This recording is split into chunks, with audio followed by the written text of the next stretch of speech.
Jiangmen, hometown of many overseas Chinese, is a moderately large city in Guangdong Province, South China. Along with the advances in production, this city has been changing a good deal in the past few years. New residential quarters. The houses are better than those built in the past, both in construction and design. This being the hometown of many overseas Chinese, some of the new apartment buildings here are reserved for sale to overseas Chinese or their dependents, with all property rights belonging to the buyer.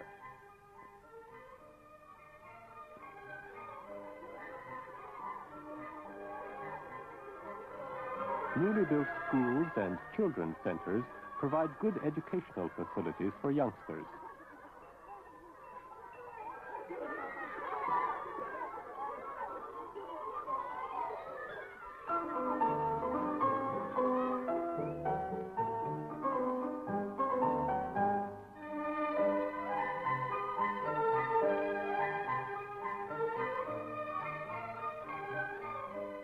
The East Lake Park here has been developed into an excellent spot for recreation and relaxation.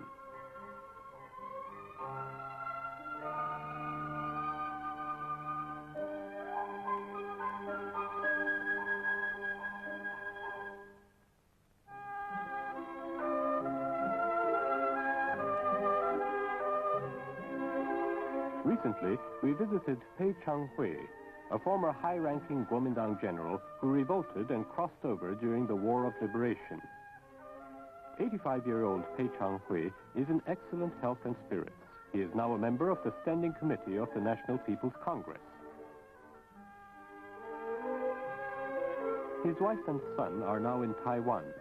He himself lives in Chongqing with his granddaughter, Pei Li-zhen, and her husband, Wen Shui-hua.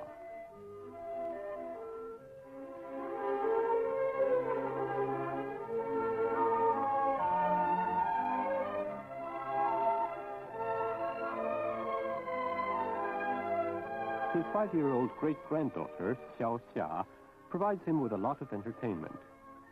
Even so, he often thinks about his dear ones in Taiwan, with whom he has been separated for so many years. On holidays and festivals, one thinks even more about one's dear ones. These words fully express Pei Changhui's feelings today.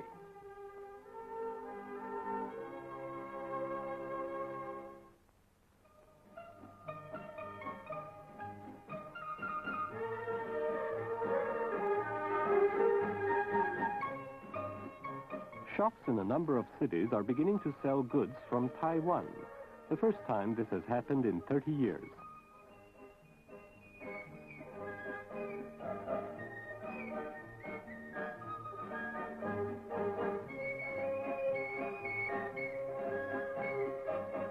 Products from Taiwan are displayed together with those produced on the mainland.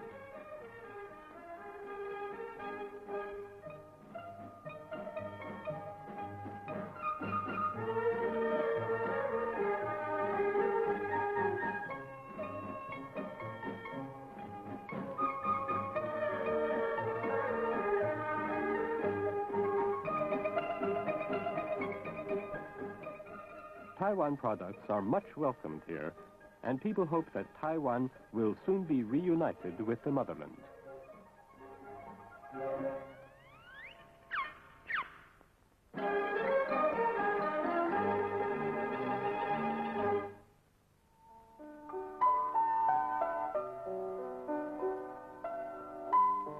Yu Xibin, a technician at the Liaoning Province Silkworm Research Bureau, has for many years been studying the problem of thoracic and abdominal transparent disease in tussa silkworms, and has come up with some good results. Tussa silk is a special Chinese product. More tussa cocoons are produced in China than in any other country in the world. The disease is a new one, and since it is highly infectious, it poses a grave threat to the industry.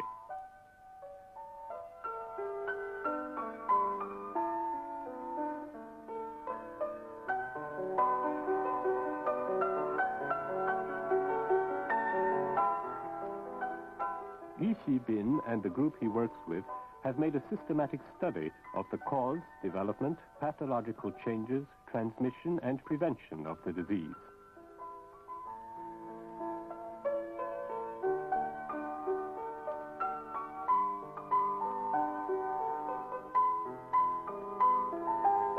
They found that the microbe responsible for the disease is a new kind of streptococcus, which they have named Tussa streptococcus.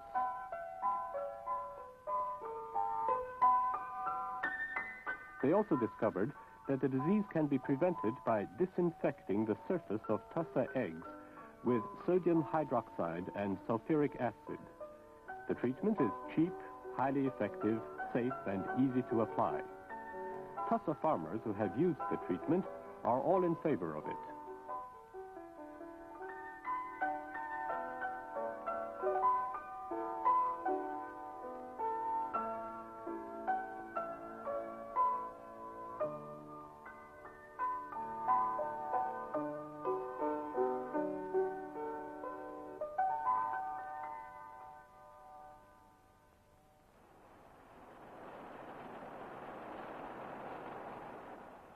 There are many art lovers among workers and staff members in China, and more facilities are being provided for them to develop their talents.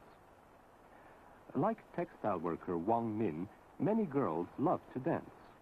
For them, there are dancing classes with professional instructors at the workers' cultural palaces.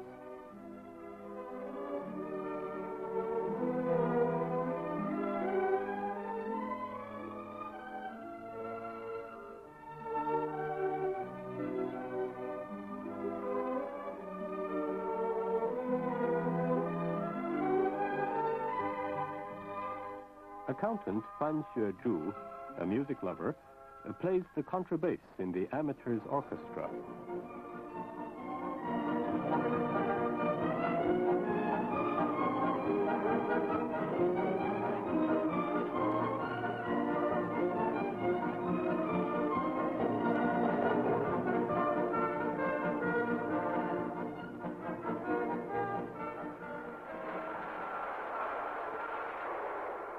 This electrician's name is Teng Xinhua, and this is what she looks like on the stage.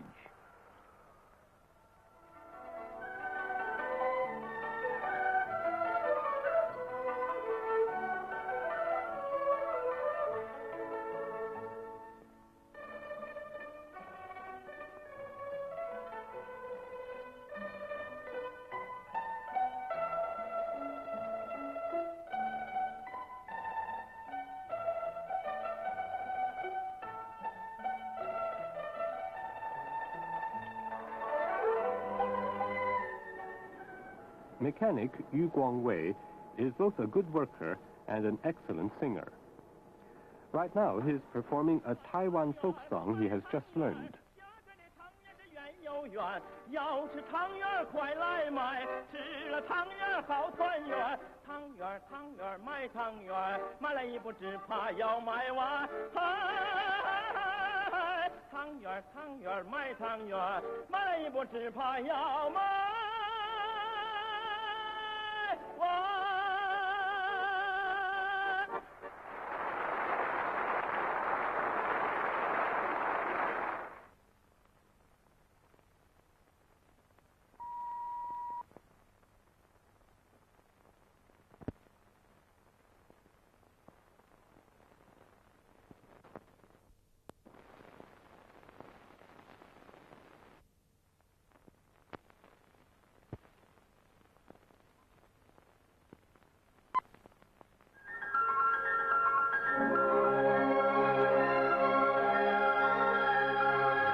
China is a multinational country with 55 minority nationalities alongside the majority Hans.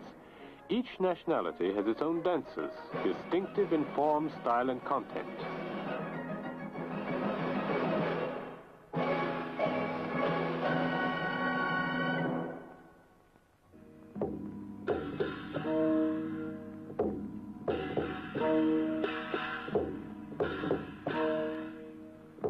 This is the peacock dance of the Thai nationality living along China's southern border.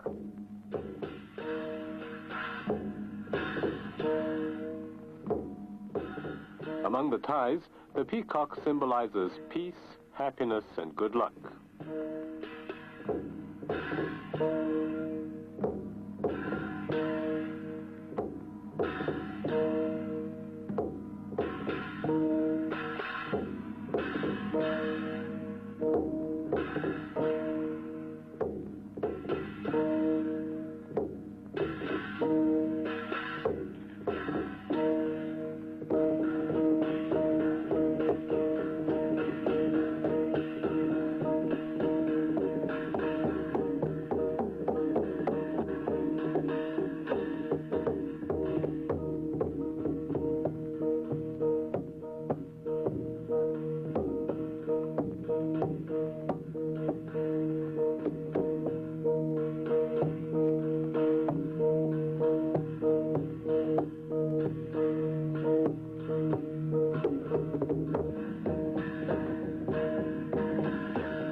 The Sala people live mainly in Qinghai and Gansu provinces in China's northwest.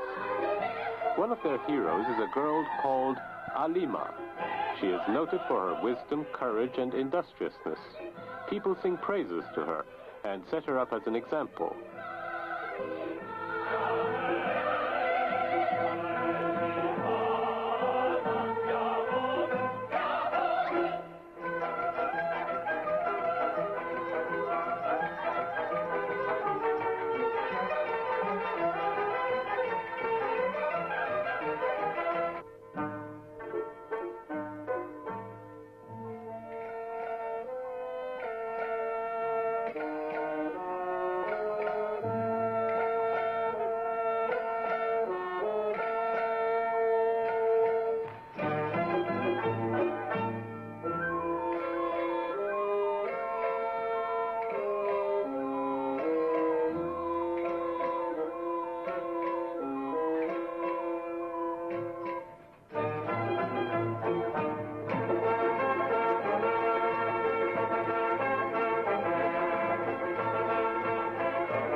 This dance of the Uyghur people is called feeding lambs.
Once a nomadic people in North China, today still live chiefly by livestock raising.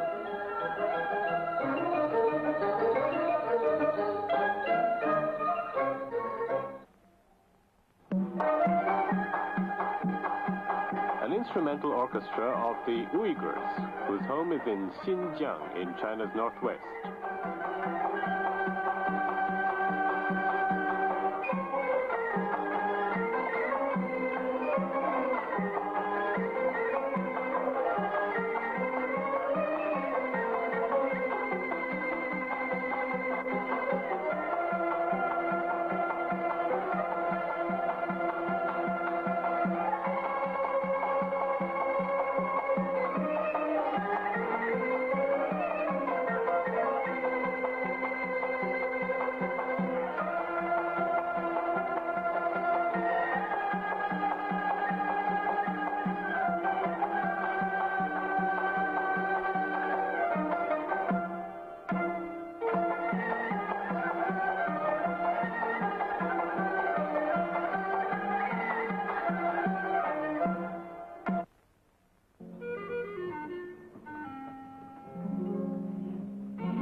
Korean nationality in China's northeast have this dance, which is called sharing out the harvest.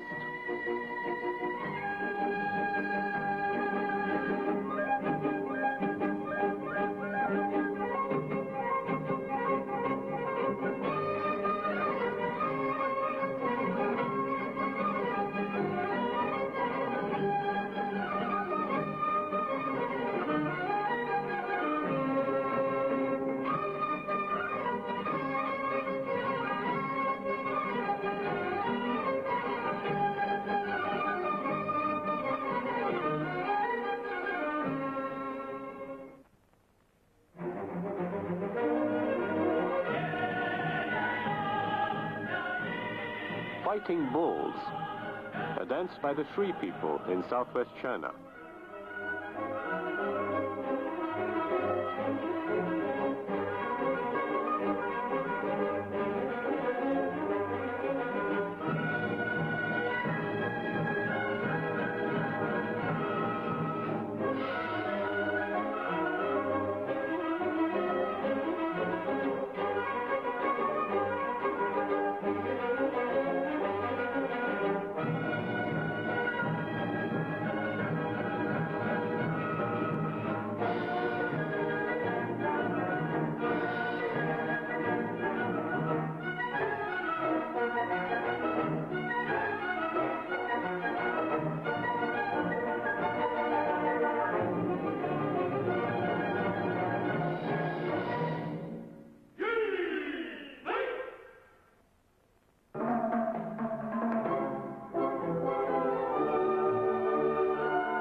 These are the Xiarba people, who live in the southern part of the Tibet Autonomous Region.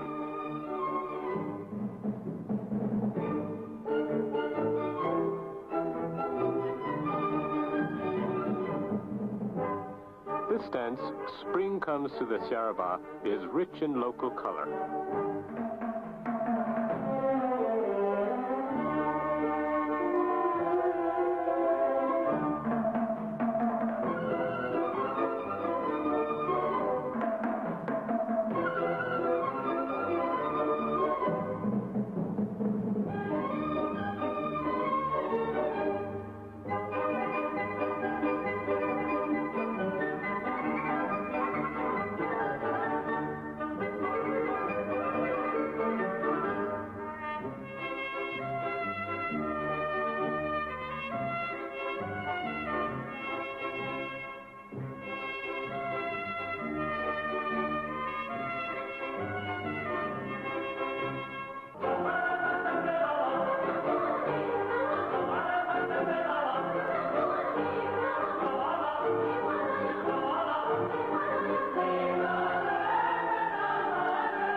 China is a multinational country with 55 minority nationalities alongside the majority Hans.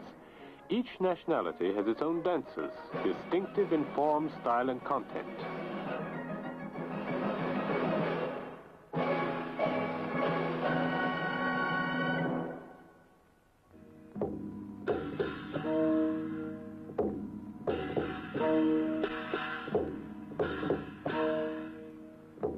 This is the peacock dance of the Thai nationality living along China's southern border.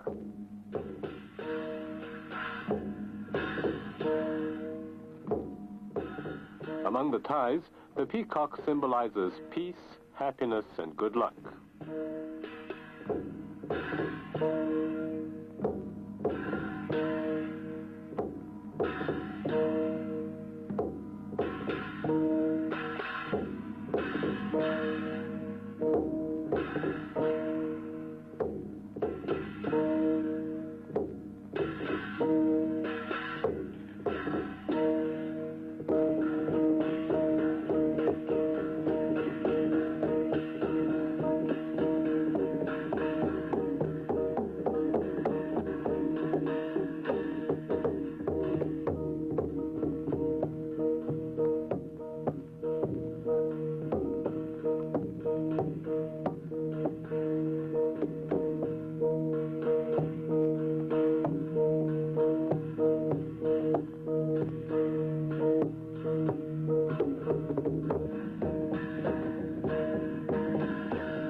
The Sala people live mainly in Qinghai and Gansu provinces in China's northwest.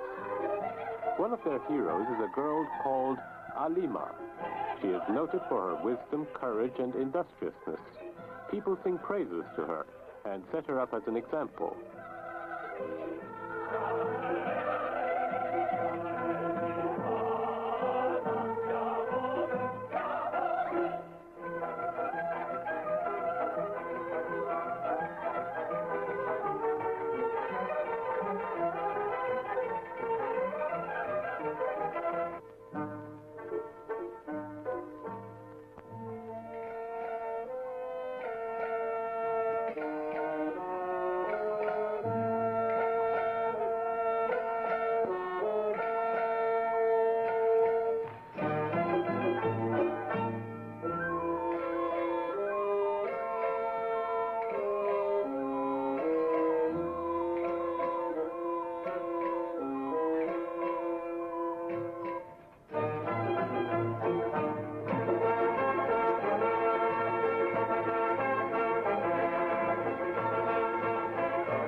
This dance of the Uyghur people is called feeding lambs.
once a nomadic people in North China, today still live chiefly by livestock raising.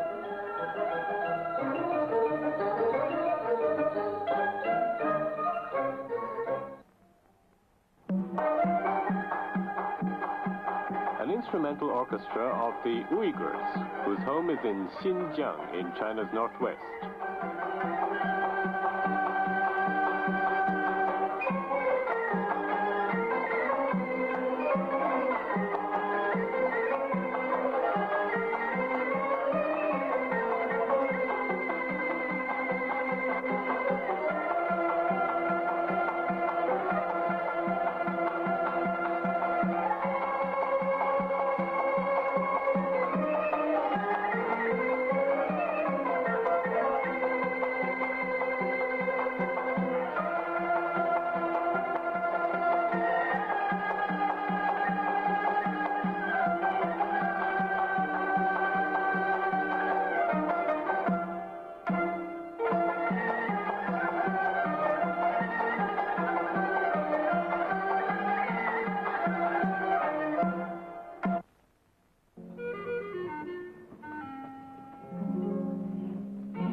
Korean nationality in China's northeast have this dance, which is called sharing out the harvest.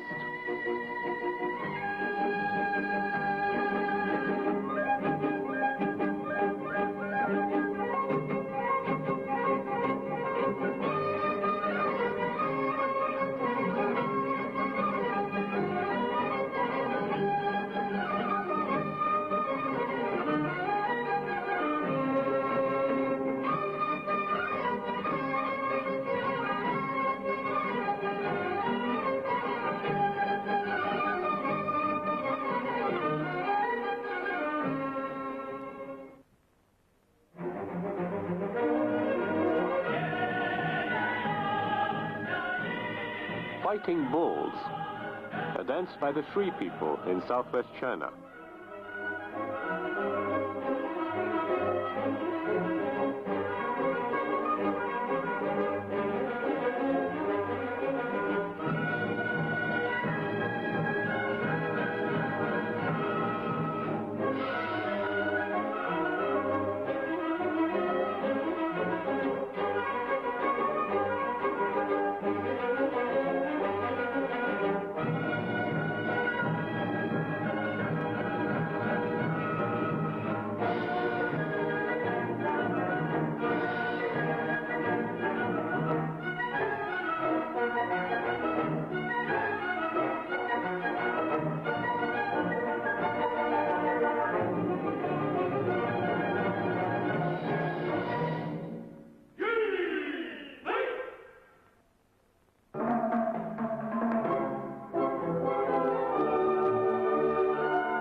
These are the Xiarba people, who live in the southern part of the Tibet Autonomous Region.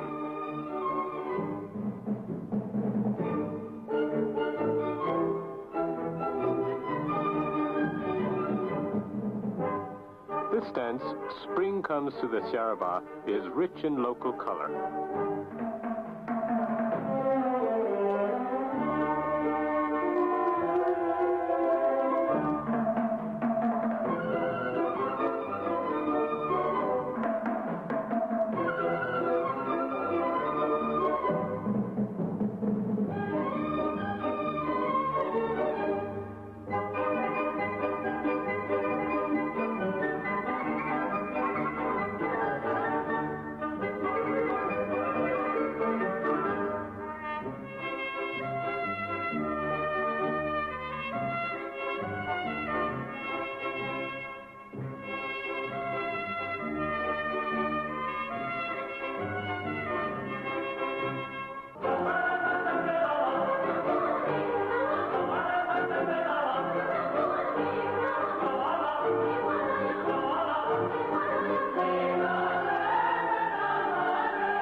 Jimei School of Navigation was founded 60 years ago by the late Mr. Tan Ka-ki, a patriotic overseas Chinese.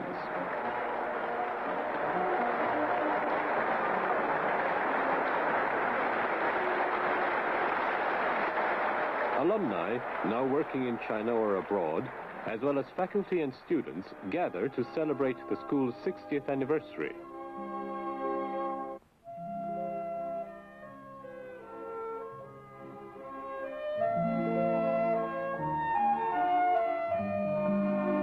On this day of celebration, people cherish the memory of Mr. Tan Ka-ki, who devoted much of his time and energy to education in his motherland.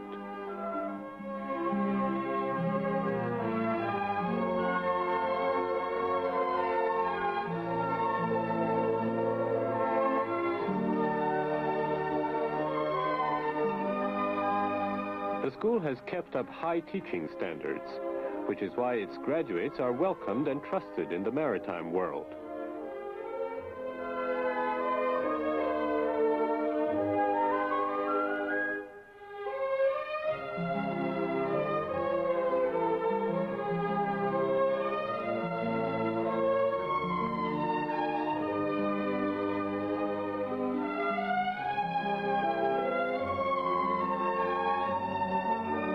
Physical training is stressed in this school, so that the trainees have the physical qualities necessary for long ocean trips.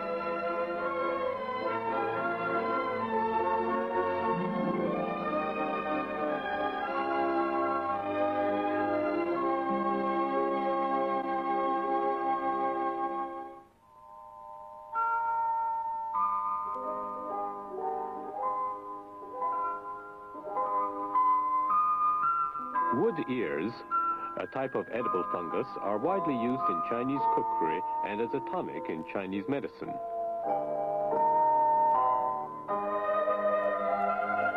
Fangxian County in Hubei province is situated deep in the mountains.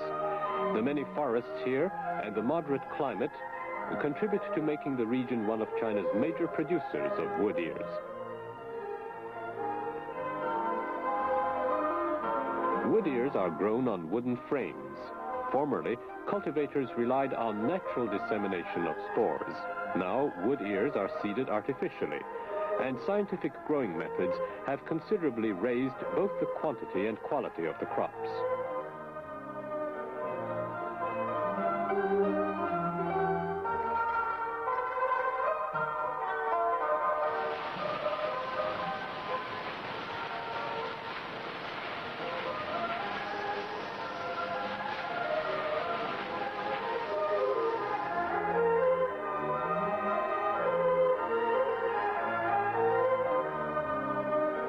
At present, Fangxian County produces about 10% of all the wood ears grown in China.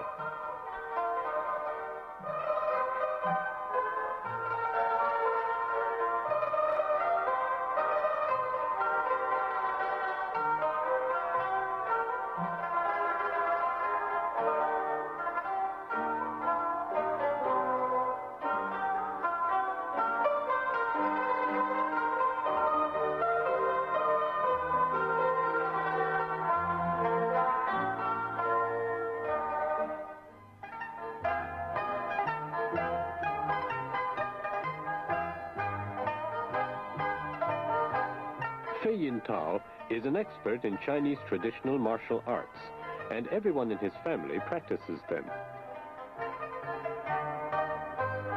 His wife, Liu Yinghua, does Tai Chi Chuan, known abroad as Chinese shadow boxing. He has also taught his grandchildren how to use swords. Fei Yintao is nearly 70 years old, but he practices every single day.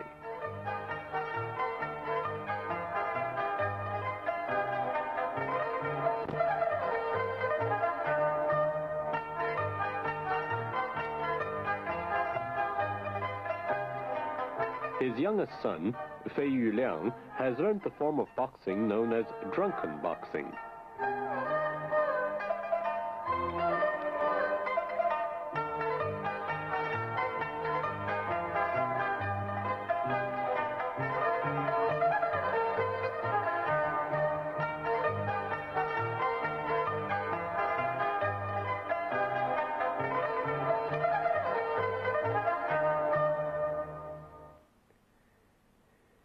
His 20-year-old daughter, Fei Yujiao, is exceptionally skilled in the art called Qigong.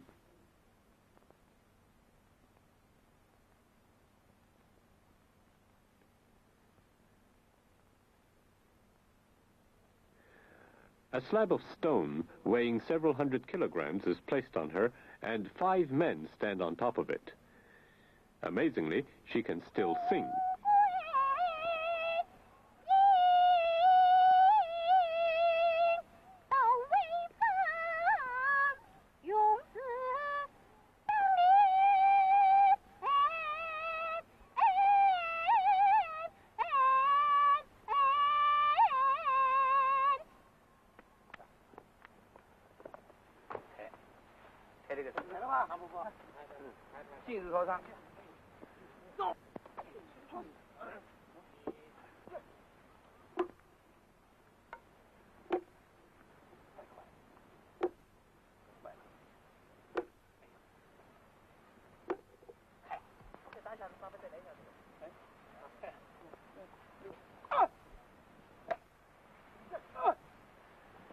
There's no need to worry about her.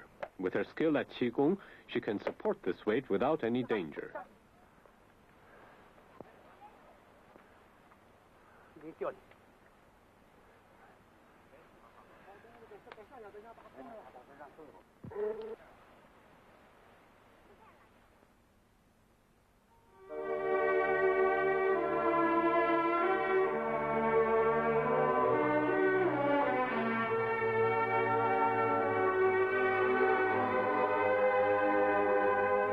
Professor Zeng Chengkui, director of the Institute of Oceanology under the Chinese Academy of Sciences, is an expert on marine algae. For 50 years, Professor Zeng has traveled up and down China's coastline, studying and investigating marine plant life.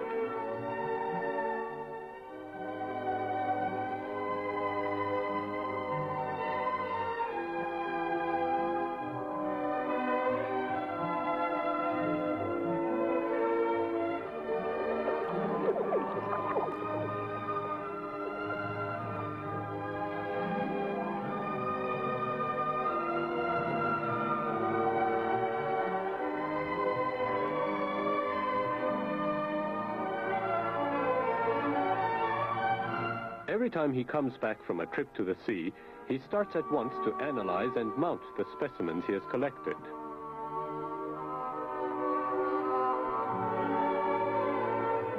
The ocean can supply man with a great deal of high-protein food, but very little of it has been put to use up to now. A pet project of Professor Zeng's, one on which he has been working for several decades, is to turn the ocean into a gigantic farm.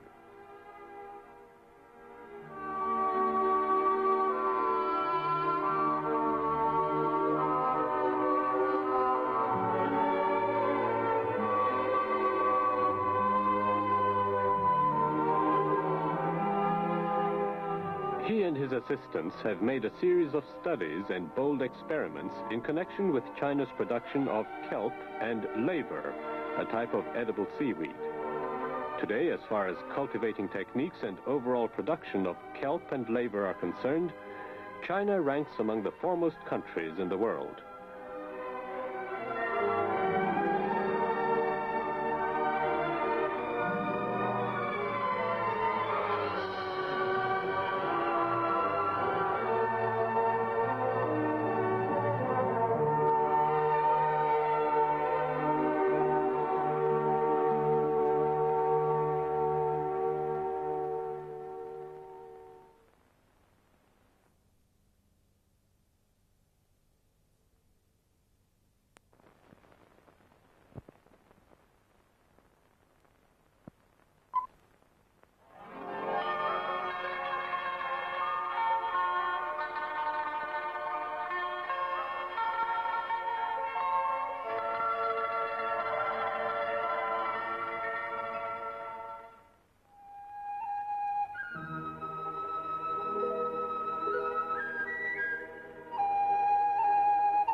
Each of China's 55 nationalities has its own way of appearing beautiful.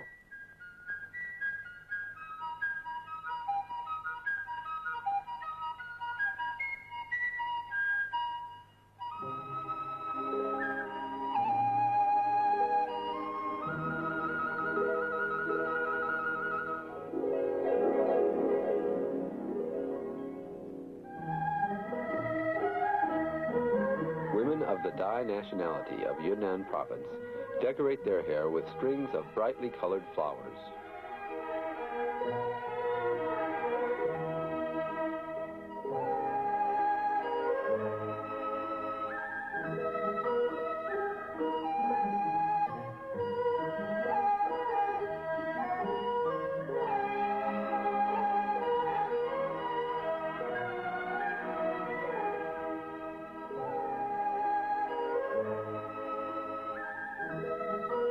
Women of the Sani nationality, on the other hand, construct elaborate headdresses of richly colored cloth.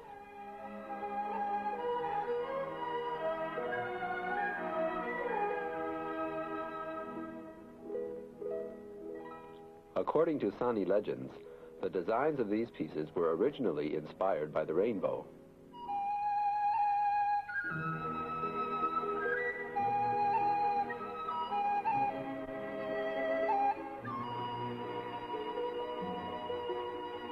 Hair ornaments of the Bai nationality come in many different styles.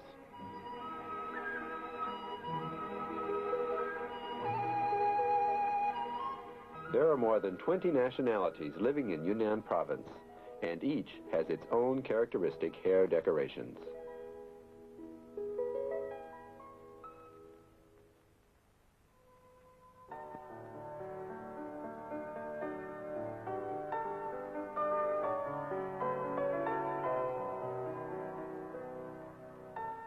This 500,000-volt ultra-high voltage transformer, manufactured by the Shenyang Transformer Plant, is the highest voltage transformer made in China at the present time. Its production marks a new stage of development in China's transformer manufacturing industry.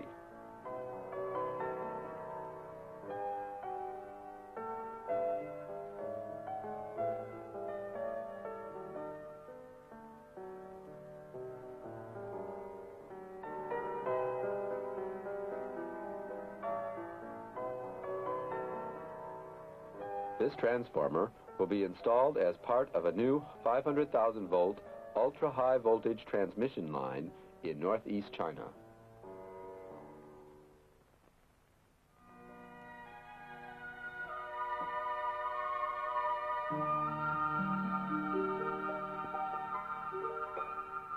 One of the current goals of China's development is to increase her forested areas from the present 12.7% of the land surface to 30%.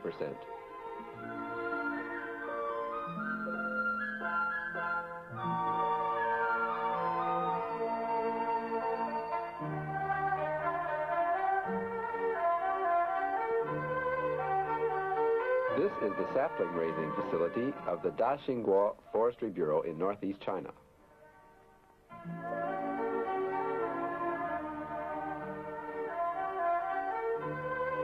In this plastic-covered greenhouse, water and ventilation are mechanically provided in a way which best encourages the development of the young trees.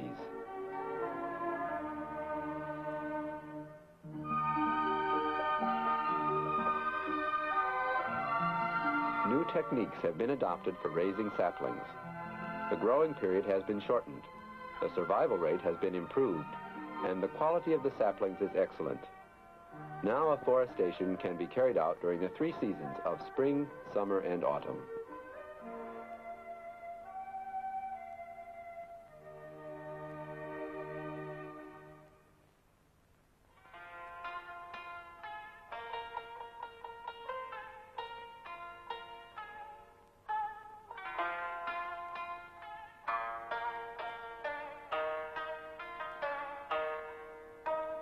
Mr. Liu Jiyou is a noted Chinese painter.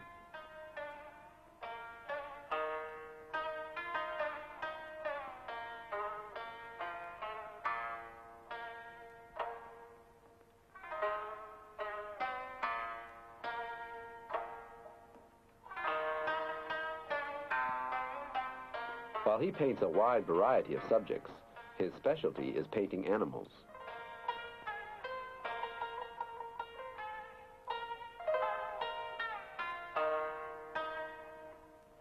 Sometimes he paints with broad, free-flowing strokes, and other times with meticulous care. He always paints according to a carefully thought-out plan.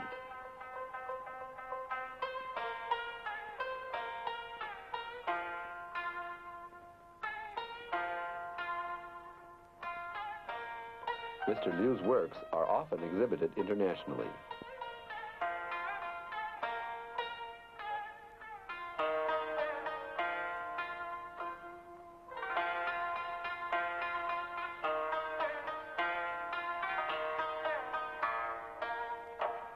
His children are also good painters.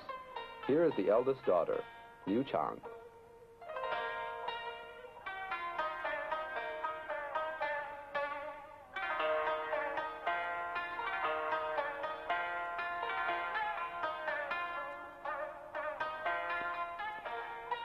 An eagle painted by his son, Liu Nan, was also exhibited abroad.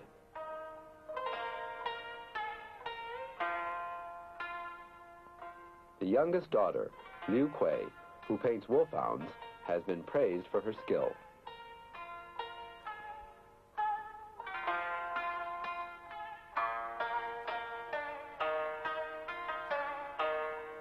Where did they get their interest in painting animals? Liu Zhiyou's father is the late, well-known painter, Liu Kuilin.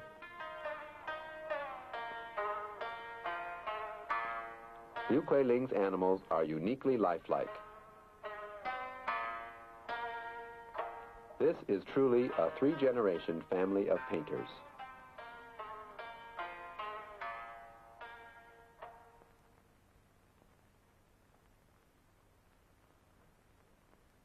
This is the Chen Yi Cup. It commemorates the late Comrade Chen Yi, honorary president of the Chinese Weiqi Association. In Japan and the West, Weiqi is often called Go. This cup will be awarded to the winner of the 1980 Weiqi Invitational Tournament for senior citizens.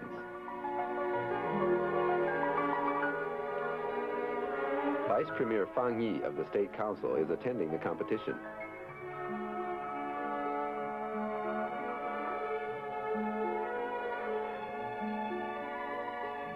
Vice Chairman Gapoi Gawang Jigme of the Standing Committee of the National People's Congress.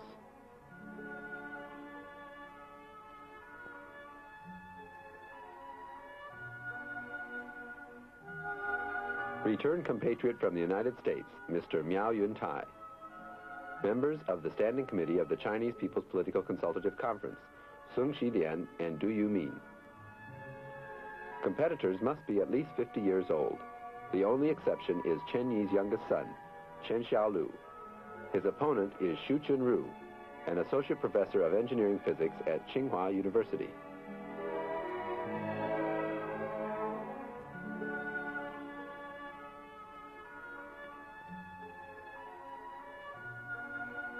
In earlier days, commander of the Navy, Ye Fei, often played Weiqi with Chen Yi.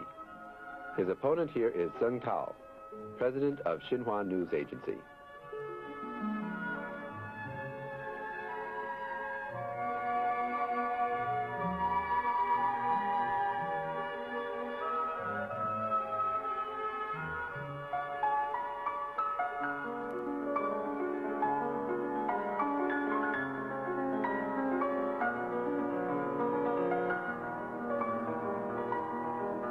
After many tough matches, Ye Fei became the winner of the Chen Yi Cup.